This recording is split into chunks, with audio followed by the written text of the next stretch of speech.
Welcome. Can you start by telling our listeners a little bit about yourself and your musical journey? My name is Nathan King Miller, and I'm one of the founding members of Coastal Cassette.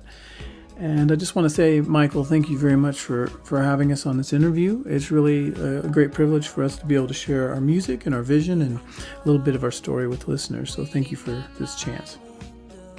Well, personally, my musical journey really began like a lot of people probably, where they heard music growing up in their homes. I was listening to an interview with Brian Adams actually this evening, and he said, I grew up with music. My father and my mother listened to it, and it was the same for me. I had a lot of music in the house. My parents had a lot of LPs, a lot of records. They loved folk music, folk rock, Gordon Lightfoot, and just a lot of that era, 70s folk rock and singer-songwriter stuff. And so I've always had a real passion for that, and I kind of carried that with me. And I grew up just as a writer. I wrote stories when I was a kid, and it just came very naturally to me. So as I developed, I kind of became interested in becoming an author, and that led me to going to college, and I ended up in the screenwriting program at the University of Southern California, where I also had an internship with Robert Redford's company, Wildwood Enterprises. And so between school and that internship, I just did a lot with storytelling and a lot with writing. And the unfortunate part was I graduated about the time 9/11 hit, and it really shut down the Hollywood industry, and which really put me out of the opportunity for work and to really get into that system and that business. And so I kind of got sidetracked, got into documentary films, and then eventually wanted to settle down, start a family, and so I ended up becoming a dentist, to pay the bills. And took several years to get through all of that. And then by the time I got to the end of it, I still have a passion for writing. It was still in my heart. And this last fall, I just felt like everything was just really opening up, and I started writing again. I'd been doing some songwriting for the past 7 years or so, just as a hobby, but I thought, I really want to pursue this and see if I can take it a little further. And I'd done a few songs with Audrey, a few years back, just some solo projects, because I wanted to try singing and performing with a female artist, and we just really hit it off. I mean, we really had a musical connection, and we liked a lot of the same ideas and the same sounds and the same songs, and just had a real passion for the same type of music. And so that's just been consistent for us, I think, throughout this process. And so I just pitched it to her this fall. I said, hey, I got some ideas on some new songs. You want to try these? And we had done one song as Coastal Cassette, and just as a attempt to get it out. And it came out right about the time that COVID hit. And so that kind of shut all that down. And that was Memory of a Broken Dream. That was our first song. And I love that song, but it didn't really get much promotion because things just kind of fell apart. And so after a few years, I thought, let's try this again. I just really enjoyed it, and I loved working with her, and so that's what we did. We attempted to do a few songs, and let's say we'll just do a little bit each month and see what we come up with, and the songs just keep coming, and so that's kind of how it all developed. We just really love making music together, I think, and I always have some idea I'm passionate about, and I pitch it to her, and she gets a little excited, and she just develops these ideas, and I'm excited about her ideas, and it's back and forth like a tennis match. And finally we get to the end of it, and we're like, hey, it's pretty good. And so it's a fun process, and no matter where it ends up, I'm just glad we had the opportunity to make these songs. I'm really proud of them. Hello, this is Audrey. Thank you so much for having us on your show and taking an interest in our music. We are very excited to talk about it and share it with the world. I met Nathan actually in person for the first time a few years ago. Our relationship has always been just over the internet, sharing music and songs, and he's a great songwriter. He loves a lot of the same sounds and genres that I do. So when we first connected, it was a really great experience for me. I've been a session singer and songwriter for over 10 years now, and I have my own project called Alki, and it's always really exciting to work with someone that is as passionate about the same styles as you are. It always makes it for a better, just really fun, inspiring experience. A little bit about me. I grew up singing in jazz bands. Actually, the first instrument I learned was drums. I really wanted to play the drums in jazz band. And then in middle school, I asked the teacher if I could start singing some songs. And I'm a much better vocalist than I am percussionist. But that was a great introduction for me into the world of music and music theory and all those fun things. I was also in some rock bands, some singing groups, and I've always had a love for performing, and I grew up singing and loving Shania Twain, Whitney Houston, Motown. So I just really love like big pop diva vocals, old country music, and vintage sounds. I've always been drawn to things like that. Where did you find the sax player for your recent track? Tell us more about them. Were they discovered by you personally? Yes, I looked on the site Sound Better, which is an online site for studio musicians.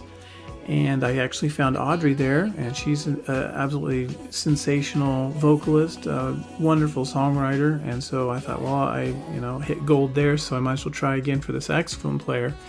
And that's how I came across Alex Bone. Alex is I don't want to say a young prodigy, but he started pretty young, and he participated in won a BBC Young Jazz Musicians Award, which you can find on YouTube. And just stellar player. He's a pretty young man. I think that was 10 years ago. And since then, he's really built a pretty good career. I mean, he's much more established than we are. And so I was very hopeful that I could get him to participate in the song, being that we're kind of just starting to get ourselves off the ground. And he was very, very generous and absolutely on board with it. And so, yeah, we got him to record some tracks for us, and he sent them back to me, and I got him in the song. I thought, man, this is amazing. Completely makes this song perfect. And so we're so grateful to have him. And, definitely hope that I can work with him again in the future. I mean, I 100% love what he does. So, yeah, Alex Bone, you should look him up. What inspired you to incorporate vocal harmonies into your music? And how do you decide on the harmony structures for your songs? So for the song Happy, when Nathan sent it to me, I loved it instantly. I love how simple the melody is. I love his lyrics. And I just put it in my Pro Tools, and this goes for every song when I'm doing backgrounds. I love to just listen to the song and enable record, and I'll just start riffing, and I'll come up with some ideas, and I'll end up muting that track and I'll save it for later, and then I track the lead vocal. And then after I have a nice comped solid lead vocal, I'll go back to that original take and I'll go through all my ideas for backgrounds, and I'll pick and choose the ones I love. The ones I don't love, I don't always delete them, because sometimes that can be an idea for a bridge or an outro later. But I knew for Happy, for that chorus, how simple that melody was. I also wanted those backgrounds to be very simple, and I love how they turned out.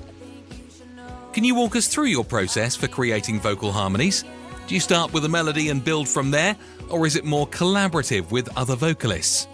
That is an approach I take for a lot of the songs I'm working on, especially with Coastal Cassette. Whenever Nathan sends me a song, that's my favorite part. I load it up, and then I enable record, and I just start riffing, and I come up with ideas, and then I build from there. There are some songs that I feel like they're more dependent on the background vocals. There's an old Alki song I wrote years ago where I actually wrote the song using vocals alone. I'm not much of a music producer, but I do love to write songs, and one way to do that is using vocal plugins. And I remember one time I was using Harmony Engine, and I just started singing and building chords, and then the whole song was kind of written around these backgrounds that I was singing. But it's a similar process for every song. For some Alki songs, the backgrounds can come later, and I always like to stack as many backgrounds as I can. For Alki songs, for Coastal Cassette, it's a little different. I mentioned before I love Nathan's very simple melodies, especially for Happy, and I wanted those to be just simple and tucked in, but still rich, and you can get that, you can achieve that with just having a double of each harmony. for our sound, at least, I think that sounds really nice. Now for other songs, if you want, a choir or, some really big oohs and ahs, I'll just keep stacking as many as I need to. And then, later he can pan them left and right. And I feel like the more backgrounds you have, the better. You can never go wrong with too many background vocals, in my opinion. Your music combines lo-fi guitar with a hint of disco. So how did you come up with this unique blend, and what makes it work so well? It's interesting. It's kind of the way a lot of the songs form. I'm actually trying to do something completely different, and then I end up on some tangent, and then it leads to a song. And so for this particular deal, I was working with guitar. Sometimes I'll compose with piano, sometimes with a synthesizer. Usually it's chords. I usually work out a chord structure. And this time it was with guitar, and I was actually trying to come up with something like an old Cassette song. I always loved Cassette. They just had great energy, and they're fun, and they kind of fit our style. And so I still kind of want to do that, but I was trying to find a good guitar tone, and I was playing around with some guitar software, which I don't usually use. I usually record through an actual Fender Princeton amplifier. And I do some effects afterwards. But in this case, I thought, well, I'll try some higher gain stuff, maybe through some of these software emulations. And I came across one by Neural DSP, a company that produces guitar software emulations. And there was a lo-fi setting on it, and it just sounded like this old broken tape. It just reminded me so much of the cassette tapes I grew up with when I was a kid. And they'd get eaten up by the cassette player, and you'd get angry, and I'd have to wind all the tape back into the cassette, and you'd start playing it again, and it sounded just all chewed up and warbly, and it was real frustrating at the time, but now it seemed to become a fad. And so I thought, well, that's an interesting sound, and I had been wanting to do something like Men I Trust. I really like that band. They've been around for several years now too, and they've become very popular, kind of brought that style out, and they kind of mix jazz and lo-fi too. So I had this kind of feeling, I want to try something like that. It might fit our style too, but I really wasn't on that wavelength until I started playing some chords through that program, and I thought, ooh, this sounds good. And so I worked out this chord structure, and then just kind of started. So after I'd gotten the chords, I started playing around with some short plucks, some guitar plucks, and so that developed kind of a disco sound. And I thought, well, that kind of sounds like the disco era, 70s, like late 70s, early 80s stuff. And then I added in a disco drum track, and so that just kind of built on, one thing built on the next, and got it over to Audrey. And I had written some lyrics for her on this one. She had written all the lyrics for the previous song, so sometimes we'll go back and forth. But on this one, I had written a set of lyrics, and so then she just kind of started working it, and it just had this kind of feel of a Sade song, or I didn't really think about Kenny G and stuff until we had Alex's saxophone in there. It felt like that smooth jazz era. So I kind of wanted it to be a little bit like a modern hip take on the smooth jazz era, mixed with that lo-fi sound that I developed for the guitar. And so that's kind of how it came to be. How do you feel vocal harmonies enhance the overall sound and emotional impact of your music? Can you give me an example of one of your songs where harmonies played a crucial role? I feel like harmonies can just add so much to any song, and it doesn't need to be elaborate. Sometimes it can be very simple. You don't need to overdo it, but I can think of one example of an Alki song I have called Somebody Who, where I just feel like the song would not be what it is without the background vocals. And I remember when I was writing it with my co-writers, we finished the lead vocal and I was adding some of my harmonies, and I just felt like they weren't doing them justice. I just knew that the song needed more, and I called a friend who's a great vocal arranger, and I just asked him for his help and for some ideas, because I had really just hit a wall. I felt like I had given the song all I could give, and within an hour he sent me back a voice memo with all of these incredible ideas that my brain could not tap into. And I was so grateful for that, because that I had recorded all those ideas and I sent it back to him, and he was like, yeah, like that's it, that's exactly it, and it was exactly what the song needed. And there's just no way I can listen to that song without those vocals. It turned out perfect, and I feel like the backgrounds just made the song what it is. voice, and I think their backgrounds can help any song. They can just add so much with, like I said, just minimal vocals, or if you want to go all out, they can really change the whole feeling of a song. Finally, what advice would you give to aspiring musicians out there? Well, I'm not sure I'm one to give a lot of advice, just because I'm kind of starting out on this path myself. But I mean, from what I have experienced so far, I would say, just develop your passion for your vision. The things that you love to make and that fulfill you. That's what you want to pursue, and then the rest is going to have to fall into place.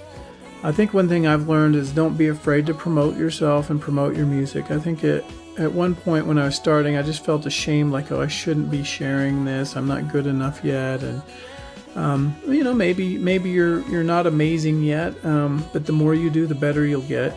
And I hear that from established artists. That's the same way they started. They write a lot of garbage, and then things started getting better, and then they developed a little more taste, and then they developed a style they liked, and they were getting better and better and better. So I know that I've been improving at the recording process, the mixing process. That's been something I've been doing for years, and just now I feel like I'm finally starting to get the sounds that I want, that I hear in my ear, that I'm starting to be able to translate into the recordings and into the mixes. So it's challenging, it's difficult, and then along with the songwriting too, writing something that's inspiring to people.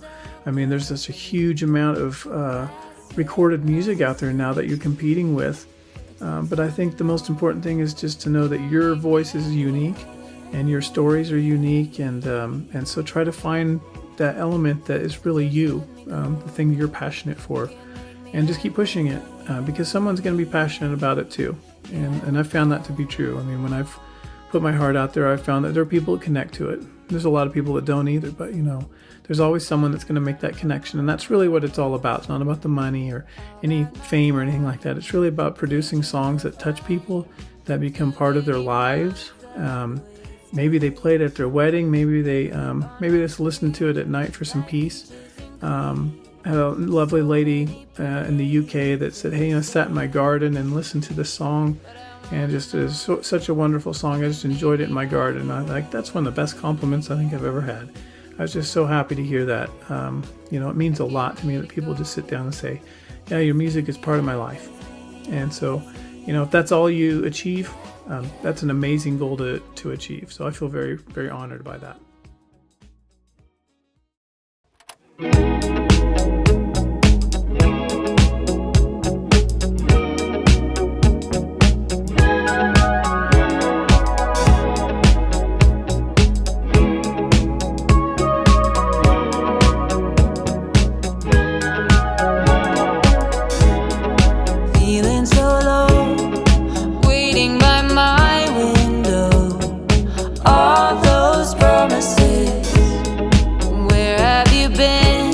Enjoying yourself again, a classic narcissist. It took time to know you won't make me happy.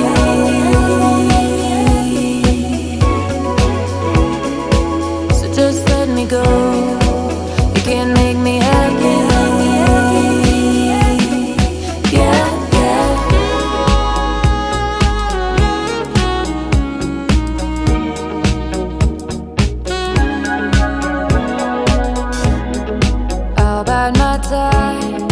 Daydreams are fine.